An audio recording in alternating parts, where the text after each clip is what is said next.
हाँ तो साथियों, आप लोग का कुछ ही दिनों में क्या है कि आप लोग का सेंटअप एग्जाम स्टार्ट होने वाला है। और इसके लिए हम लोग क्या करें कि सभी सब्जेक्ट जैसे कि मैथ हो गया, आपका विज्ञान हो गया, सामाजिक विज्ञान, हिंदी या इंग्लिश, उन सभी क्वेश्चंस को देख रहे हैं जो आपके सेंटअप एग्जाम में डायरेक्ट टकराने वाले हैं। तो इस वीडियो में हम लोग क्या करेंगे कि जो आप लोग का विज्ञान यानी कि साइंस है, उसके सेंटअप एग्जाम में टकराने वाले उन वीवीआई ऑब्जेक्टिव क्वेश्चंस को देखेंगे जो डायरेक्ट आपके एग्जाम में टकराएंगे। तो आप लोग एक एक प्रश्न को याद कर लीजिएगा और एक एक प्रश्न को रटते चलिएगा ताकि एग्जाम में आपका एक भी प्रश्न न छूटे।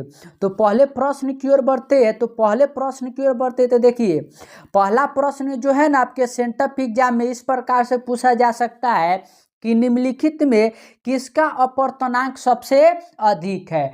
तो सबसे ज़्यादा अपर्तनांक किसका है? क्या हवा का, हीरा का, शीशा का या जल का? तो आप लोग पढ़ते हैं कि 2.42 जो है यह सबसे ज़्यादा किसका है? हीरा का। तो right answer option number A हो जाएगा। प्रश्न नंबर 2 आपके सामने इस प्रकार से है, कह रहा है कि अवतल दर्पण की फोकस दूरी होता है। तो जो अवतल दर्पण का फोकस यानी कि एफ होता है वह कैसा होता है? तो बार बार बताया गया है कि अवतल दर्पण का होता है ऋणात्मक। कैसा होता है? ऋणात्मक। और उत्तल दर्पण का कैसा होता है? धनात्मक। तो पूछा है अवतल, तो ये कैसा हो जाएगा? ऋणात्मक हो जाएगा। प्रश्न नंबर 3 की ओर बढ़ते हैं। तो 3 नंबर प्रश्न है, कह रहा है किसी लेंस में मुख्य फोकस की संख्या कितनी होती है। तो कोई भी अगर लेंस है ना, उसमें मुख्य फोकस की संख्या कितना होता है? तो याद रखिएगा कि एक होता है। कितना होता है? एक होता है। प्रश्न नंबर 4 आपके सामने देखिए इस प्रकार से है, कह रहा है कि दांडी बनाने में कौन से दर्पण का उपयोग होता है। और ऑप्शन देखिए यहाँ दिया हुआ है कि उत्तल, अवतल और समतल या इनमें से कोई नहीं। तो कोई भी व्यक्ति अगर दाढ़ी बना रहा है या केस कटवाने आप लोग जाते हुएगा तो आपके सामने जो दर्पण रहता है वह याद रखिएगा कि अवतल दर्पण होता है। कौन सा दर्पण? अवतल। तो right answer option number B हो जाएगा। प्रश्न नंबर 5 न आपके सेंटअप एग्जाम में ऐसा प्रश्न बार बार पूछा जाता है फॉर्मूला से रिलेटेड कि अवतल दर्पण का फोकस दूरी एम एफ एवं उसकी वक्रता त्रिज्या आर के बीच संबंध है। तो इसका संबंध क्या होता है कि एफ इक्वल टू आर बटा में 2। तो right answer option number C हो जाएगा। प्रश्न नंबर 6 आपके सामने दिया हुआ है कि निम्नलिखित में से किस लेंस को अभिसारी लेंस कहते हैं। तो अभिसारी लेंस किसको कहते हैं? तो अभिसारी लेंस हम लोग पढ़े हैं कि अपसारी लेंस उत्तल लेंस को और अपसारी लेंस हम लोग अवतल लेंस को कहते हैं। तो अभिसारी लेंस किसका होगा? तो यह होगा अवतल लेंस का। Right answer option number A हो जाएगा।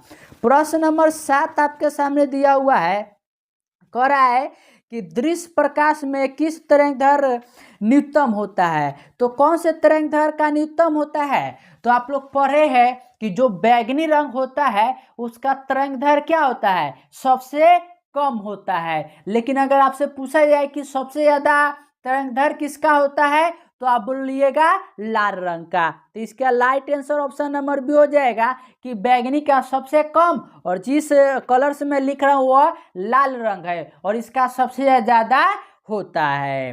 प्रश्न नंबर 8 आपके सामने है कि तारों का टिमटिमाना प्रकाश के किस घटना को दर्शाता है। तो जो तारे आप लोग रात में देखते हैं ना कि तारे क्या है कि टिमटिमाते हैं, तो वह कौन सी परिघटना है? तो यह परिघटना हम लोग पढ़ते हैं कि प्रकाश का प्रकीर्णन का। तो इसका right answer option number C हो जाएगा।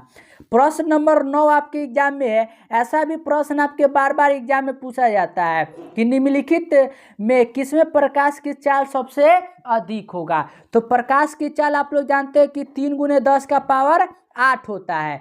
तो यह सबसे ज्यादा किस में होगा? तो सबसे ज्यादा याद रखिएगा कि यह निर्वात में होता है। किस में होता है? निर्वात में। तो right answer option number C हो जाएगा। प्रश्न नंबर 10 आपके सामने है कि प्रकाश के अपवर्तन के नियम कितने हैं। तो सिंपल सा है, प्रकाश के परावर्तन पूछे या प्रकाश का अपवर्तन पूछे, दोनों का कितने नियम होते हैं? 2 नियम। तो इसका right answer option number B हो जाएगा। प्रश्न नंबर 11 की ओर बढ़ते हैं। तो 11 नंबर प्रश्न है कि जल विद्युत संयंत्र किस ऊर्जा को विद्युत ऊर्जा में रूपांतरित करता है। तो आप लोग जानते हैं कि जो बड़े बड़े बांध होते हैं, जो बहुउद्देशीय बांध होते हैं, वहां पर क्या होता है कि बिजली की सहायता पानी जो होता है, पानी की धारा से सहायता से हम लोग बिजली का निर्माण करते हैं। तो निर्माण कैसे होता है, क्योंकि जो बिजली में स्थितिज ऊर्जा होता है ना, उसी को हम लोग क्या कर देते हैं कि विद्युत ऊर्जा में कन्वर्ट कर देते हैं। तो इसका right answer option number C हो जाएगा, स्थितिज ऊर्जा। प्रश्न नंबर 12 की ओर बढ़ते हैं। तो 12 नंबर प्रश्न है कि जलता हुआ मोमबत्ती बदलता है। तो जो जलता हुआ मोमबत्ती है वह किस में बदलता है। तो मोमबत्ती है एक रासायनिक पदार्थ, और रासायनिक जो है वह रासायनिक ऊर्जा को किस में बदल दे रहा है, विद्युत ऊर्जा में बदल दे रहा है, यानी कि प्रकाश ऊर्जा में बदल रहा है। तो इसका राइट आंसर हो जाएगा कि रासायनिक ऊर्जा को प्रकाश ऊर्जा में बदलता है। प्रश्न नंबर 13 आपके सामने है कि एक विद्युत सेल से धारा प्राप्त करने पर इसके सिरों के बीच विभवांतर का मान विद्युत वाहक बल की तुलना में हो जाता है। तो यह विद्युत वाहक बल की तुलना में क्या हो जाता है, तो याद रखिएगा कि उसे क्या होता है कि यह दुगुना होता है। क्या होता है, दुगुना होता है। प्रश्न नंबर 14 आपके सामने दिया हुआ है कि प्रतिरोध का मान बढ़ाने के लिए प्रतिरोधकों को जोड़ा जाना चाहिए। तो अगर हम लोग चाहते हैं कि प्रतिरोध का मान बढ़े, तो प्रतिरोधक को किस क्रम में जोड़ेंगे, क्या श्रेणी क्रम में या पार्श्व क्रम में। तो याद रखिएगा उसको हम लोग जोड़ेंगे श्रेणी क्रम में। किस में जोड़ेंगे, श्रेणी क्रम में। तो इसका right answer option number B हो जाएगा।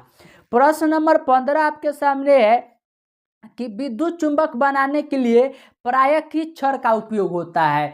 तो चुंबक वाले क्लास में आप लोग पढ़े थे कि चुंबक बनाने के लिए है ना, हम लोग नरम इस्पात जो होता है ना उसका उपयोग करते हैं। उससे क्या बनता है कि चुंबक बनता है। तो इसका right answer option number C हो जाएगा, इस्पात का। या इस्पात नहीं, देखिए यहाँ पर नरम लोहा दिया हुआ है, नरम लोहा दिया हुआ है। तो इसका right answer option number B हो जाएगा, नरम लोहा। अगर नरम लोहा नहीं रहता तब हम लोग इस्पात को ले सकते हैं। प्रश्न नंबर 16 आपके सामने है कि उच्चतर ताप पर कौन सी प्रक्रिया पूरी की जाती है। मतलब उच्चतर मतलब बहुत ज्यादा तापमान रहने पर कौन सी क्रिया होता है। तो आप लोग जानते हैं कि जो सूरज है वो उससे सूरज से प्रकाश कैसे निकल रहा है, क्योंकि उसके अंदर जो है वह नाभिकीय संलयन हो रहा है बहुत ज्यादा तापमान पर। तो इसका right answer option number B हो जाएगा, नाभिकीय संलयन। प्रश्न नंबर हम लोग 17 की ओर बढ़ते हैं।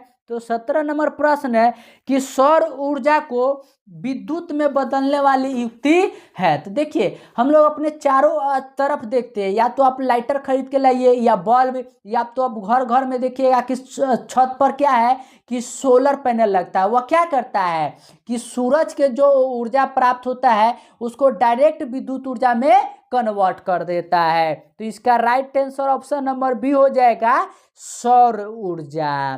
प्रश्न नंबर 18 आपके सामने दिया हुआ है क्या कि पवन विद्युत जनित्र पवन की चाल कम से कम कितनी होनी चाहिए।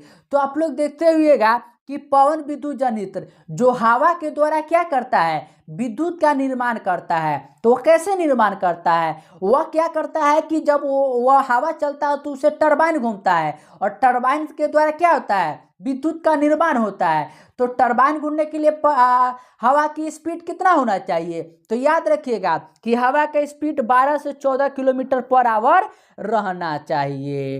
प्रश्न नंबर 19 आपके सामने है कि सेल का विद्युत वाहक बल है। तो कोई भी सेल जो होता है मतलब बैटरी, उसका विद्युत वाहक बल क्या होता है। तो सिंपल है कि उसके आवेश पर किया गया क्या होता है, कार्य होता है। सॉरी यहाँ पर देखिए विद्युत वाहक बल पूछा गया है। इलेक्ट्रोमोटिव फोर्स ये होता है विभवांतर। क्या होता है, विभवांतर। याद रखिएगा ये गलती से बुलाया गया है। विद्युत वाहक बल क्या होता है, विभवांतर होता है। प्रश्न नंबर 20 की ओर बढ़ते हैं। तो 20 नंबर है कि घरेलू परिपथ में मुख्य रूप से किसकी आपूर्ति होती है। तो जो हमारा घर है उसमें कौन सा ऊर्जा मुख्य रूप से आता है? तो वहाँ याद रखिएगा कि हमारे घर में एसी करंट आता है, यानी कि अल्टरनेटिव करंट, जिसको हिंदी में कहते हैं प्रत्यावर्ती धारा। प्रश्न नंबर 21 आपके सामने है कि वर्ण विक्षेपण जो है वह संभव है। तो वर्ण विक्षेपण कहाँ होता है? तो सिंपल है, कांच में होगा, जल में होगा, फाइबर में होगा, लेकिन निर्वात में कभी भी नहीं होगा। प्रश्न नंबर 22 आपके सामने है कि वायु में रखा एक कांच फ्रिज में आपतित किरण को मोड़ देता है। तो इस प्रकार का आप लोग फ्रिज में देखते हैं, जब यहाँ से जाता है किरण तो ये क्या करता है, इसको नीचे की तरफ क्या कर देता है, मोड़ देता है, मतलब आधार की ओर मोड़ता है। तो इसका right answer option number D हो जाएगा। प्रश्न नंबर 23 की ओर बढ़ते हैं। तो 23 नंबर प्रश्न आपके केमिस्ट्री रसायन विज्ञान से जुड़ा हुआ प्रश्न है, और रसायन विज्ञान के मैंने सभी प्रश्नों को ना चैप्टर वाइज करवाया था। तो उसमें आप लोग को बताया था एक उपचयन अभिक्रिया और अपचयन अभिक्रिया। वह अभिक्रिया जिसमें ऑक्सीजन क्या होता है, ऑक्सीजन की मात्रा में वृद्धि होता है, उसको उपचयन कहेंगे, और वह अभिक्रिया जिसमें ऑक्सीजन की मात्रा क्या होगा, कमी, उससे हम लोग अपचयन अभिक्रिया। तो यहाँ पर है क्या कि देखिए 2Zn और O2 मिलकर 2ZnO, ऑक्सीजन की मात्रा बढ़ रहा है, और जब बढ़ रहा है तो यह क्या हो जाएगा, उपचयन। तो right answer option number D हो जाएगा। प्रश्न नंबर 24 है आपके सामने, खाने वाला सोडा का रासायनिक सूत्र क्या है? तो खाने वाला सोडा का रासायनिक सूत्र क्या होता है? इसका फॉर्मूला होता है NaHCO3। तो right answer option number A हो जाएगा। प्रश्न नंबर 25 आपके सामने है कि कमरे के ताप पर द्रव अवस्था में रहने वाली धातु है। तो कमरे के ताप पर जो द्रव अवस्था में रहता है वो कौन सा धातु रहता है? तो आप लोग बार बार एक धातु का नाम पढ़ते हैं, वह पढ़ते हैं पारा। क्या पढ़ते हैं? पारा, जिसको इंग्लिश में हम लोग मरकरी कहते हैं। वह क्या होता है कि कमरे के ताप पर द्रव अवस्था में पाया जाता है। तो इसका right answer option number A हो जाएगा। प्रश्न नंबर 26 है आपके सामने कि आवर्त सारणी के शून्य समूह का तत्व। शून्य समूह का तत्व मतलब क्या हो गया? आवर्त सारणी आप लोग जानते हैं कि कुछ इस प्रकार का बना हुआ है, इस प्रकार का। तो इसमें वर्ग 18 है। वर्ग कितने हैं? 18। तो लास्ट वाला जो वर्ग 18 है उसी तत्व के जो हम लोग कहते हैं ना, उसे शून्य समूह वाले तत्व कहते हैं। और उसमें कौन कौन है? तो उसमें हीलियम है, उसमें नियॉन है, उसमें आर्गन है, इस प्रकार के तत्व है। तो यहाँ पर कौन है? हीलियम। तो right answer option number B हो जाएगा। प्रश्न नंबर 27 आपके सामने दिया हुआ है क्या कि सोडियम कार्बोनेट के जलीय विलयन में मेथिल ऑरेंज मिलाने पर विलयन का रंग परिवर्तित होकर कैसा हो जाएगा? तो ये गुलाबी हो जाता है। कैसा हो जाता है? गुलाबी। प्रश्न नंबर 28 आपके सामने है, ग्लोबल वार्मिंग के लिए उत्तरदायी गैस निम्नलिखित में से कौन है? तो ग्लोबल वार्मिंग जो है उसके लिए उत्तरदायी गैस कौन सा है? तो आप लोग जानते हैं कार्बन डाइऑक्साइड हो गया, मीथेन हो गया, जलवाष्प हो गया। ये सब क्या है कि ग्रीन हाउस जो होता है ग्लोबल वार्मिंग, वह वाले गैस है। तो इसका right answer option number B हो जाएगा। प्रश्न नंबर 29 है आपके सामने, बच्चों वाला प्रश्न है कि गंधक, गंधक मतलब सल्फर का, कह रहा है कि परमाणु संख्या क्या होगा? तो सल्फर का परमाणु संख्या होता है 16। कितना होता है? 16। तो right answer option number A हो जाएगा। प्रश्न नंबर 30 की ओर बढ़ते हैं। तो 30 नंबर प्रश्न देखिए क्या कह रहा है। कह रहा है कि अम्ल का जलीय विलयन विद्युत का संचालन करता है, क्योंकि अम्ल जल में, क्योंकि अम्ल जो होता है वह जल में कैसा होता है? तो अम्ल होता है क्षारीय, और क्षारीय कैसा होता है? क्षारीय जो होता है ना वो, सॉरी यहाँ पर तो कुछ और ही प्रश्न है। कह रहा है कि अम्ल क्या करता है? तो अम्ल जल में क्या होता है? आयनित होता है, आयनित होकर होता है। तो right answer option number A हो जाएगा। प्रश्न नंबर 31 आपके सामने है कि अधिकतर धातुओं का ऑक्साइड होता है। तो धातु का ऑक्साइड क्षारीय और अधातु का ऑक्साइड अम्लीय। तो यहाँ धातु का पूछा है तो क्या हो जाएगा? ऑप्शन नंबर ए हो जाएगा, क्षारीय। प्रश्न नंबर 32 है आपके सामने। सोने में निम्नलिखित में कौन धातु मिलाकर मिश्र धातु तैयार किया जाता है। तो अगर आप लोग बाजार जाइएगा ना, तो वहां पर सोने के दुकान पर देखिएगा तो लिखा रहेगा 22 कैरेट सोना, 24 कैरेट सोना, इस प्रकार का। तो सोना में क्या है ना कि जो 22 कैरेट सोना होता है उसमें 2 कैरेट जो है वह कॉपर मिलाया जाता है। क्या मिलाया जाता है? कॉपर मिलाया जाता है। प्रश्न नंबर 33 आपके सामने दिया हुआ है। NaCl, AgNO3 और AgCl और NO3 किस प्रकार की अभिक्रिया है। तो इस अभिक्रिया में कौन सा अभिक्रिया है? तो देखिए, अभिक्रिया हम लोग पढ़ते हैं क्या कि जब क्या होता है ना कि अधिक जो शक्तिशाली तत्व होता है वह क्या है कि कमजोर तत्व को क्या कर देता है? बाहर कर देता है, मतलब कि उसका वियोजन कर देता है। वियोजन है, उसको विस्थापित कर देता है। तो इसका right answer option number A हो जाएगा। प्रश्न नंबर 34 है कि सिलिकॉन। सिलिकॉन क्या है? जो सिलिका होता है वह सिलिका क्या है? तो याद रखिएगा कि वह एक उपधातु है। क्या है? उपधातु है सिलिकॉन। प्रश्न नंबर 35 आपके सामने है, और ये एग्जाम में ना आपके आएगा ही आएगा कि वे तत्व जिनकी बाहरी सेल पूर्ण भरे होते हैं। तो कौन सा तत्व होगा? तो आपको बताया कि वर्ग 18 का जो तत्व होता है उसके क्या होता है कि वह पूर्ण भरे होते हैं, और वह होता है कौन सा तत्व? उत्कृष्ट गैस होता है। कौन होता है? उत्कृष्ट गैस। क्वेश्चन नंबर 36 आपके सामने है कि खरिया का रासायनिक सूत्र, यानी कि जो चौक होता है ना, चौक, उसका पूछा गया है कि रासायनिक सूत्र क्या होगा। तो चौक का रासायनिक सूत्र याद रखिएगा CaOCl होता है। प्रश्न नंबर 37 की ओर बढ़ते हैं। तो 37 है कि निम्नलिखित में कौन सबसे अधिक अम्लीय है। इन चारों में से सबसे अधिक अम्लीय कौन है? तो सबसे अधिक अम्लीय कौन सा हो जाएगा? Calcium oxide. प्रश्न नंबर 38 है एल्काइन कौन है? निम्नलिखित में एल्काइन कौन है? तो एल्काइन का फॉर्मूला आता है CnH2n-2, यही तो होता है एल्काइन का फॉर्मूला।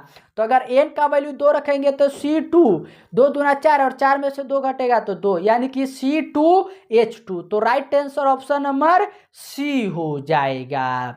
प्रश्न नंबर 39 आपके सामने है। CH3O C2H5 का IUPAC नाम क्या होगा? तो ये क्या है? अब पहला अगर आप लोग देखने का कोशिश करिएगा तो यह है क्या? मेथेन है। क्या है? मेथेन। और O मिल गया तो मेथॉक्सी हो गया, और C2H5 क्या है? एथेन है। तो right answer option number A हो जाएगा। प्रश्न नंबर हम लोग 40 की ओर बढ़ते हैं। तो 40 है कि निम्नलिखित में कौन यौगिक ईंधन के रूप में इस्तेमाल किया जाता है। तो ईंधन के रूप में किसका होता है? तो याद रखिएगा कि जो इथेनॉल होता है इसका उपयोग हम लोग ईंधन के रूप में करते हैं। किसका उपयोग? इथेनॉल का। तो right answer option number C हो जाएगा। प्रश्न नंबर 41 है कि सोडियम हाइड्रोक्साइड। सोडियम हाइड्रोक्साइड मतलब NaOH, और जिंक मतलब कि Zn, इससे जब अभिक्रिया करेगा तो क्या मिलेगा? तो याद रखिएगा कि इससे मिलेगा Na2ZnO2 प्लस OH2 मिलेगा। प्रश्न नंबर 42 है कि ध्रुवीय सोडा का रासायनिक सूत्र क्या है? Chemical formula of washing soda. तो वॉशिंग सोडा का फॉर्मूला आता है Na2CO3 इंटू 10H2O। प्रश्न नंबर 43 आपके सामने है कि अम्ल राज्य में सांद्र HNO3 और HCl का फॉर्मूला क्या होगा? तो इसका फॉर्मूला होता है 1:3। तो right answer option number A हो जाएगा। प्रश्न नंबर 44 है आपके सामने कि किसी अभिक्रिया में भाग लेने वाले पदार्थ कहलाते हैं। तो कोई भी अभिक्रिया जो होता है ना उसमें एक उत्पाद होता है और एक होता है अभिकारक। जो उसमें भाग लेता है वह होता है उत्पाद, और जो निकलता है उसे कहते हैं अभिकारक। तो इसका राइट आंसर उत्पाद हो जाएगा। प्रश्न नंबर 45 है आपके सामने कि निम्नलिखित में कौन अम्लीय ऑक्साइड है। फिर से अम्लीय ऑक्साइड पूछा है, तो इसका आंसर आप लोग कमेंट सेक्शन में दीजिएगा। प्रश्न नंबर 46 है आपके सामने, कह रहा है 46 क्या कि निम्नलिखित में से कौन सा पदार्थ जलीय विलायक लाल लिटमस पट्स को नीला कर देता है। तो लाल को नीला कौन कर देता है? तो आप लोग पढ़े हैं क्षार। कौन करता है? क्षार। तो right answer option number B हो जाएगा। प्रश्न नंबर 47 की ओर बढ़ते हैं। तो 47 है क्या है कि स्वस्थ शरीर का समान पीएच कितना होता है। तो अगर कोई भी मनुष्य जो है ना, अगर स्वस्थ हेल्दी रहना चाहता है तो उसके लिए जो शरीर का पीएच मान होना चाहिए वो कितना होना चाहिए। तो याद रखिएगा कि 7 से लेकर 7.8 तक। तो right answer option number C हो जाएगा। प्रश्न नंबर 48 है आपके सामने, निम्नलिखित यौगिक में कौन जल में विलय है। तो जल में विलय कौन होता है, ग्लूकोज। तो right answer option number D हो जाएगा।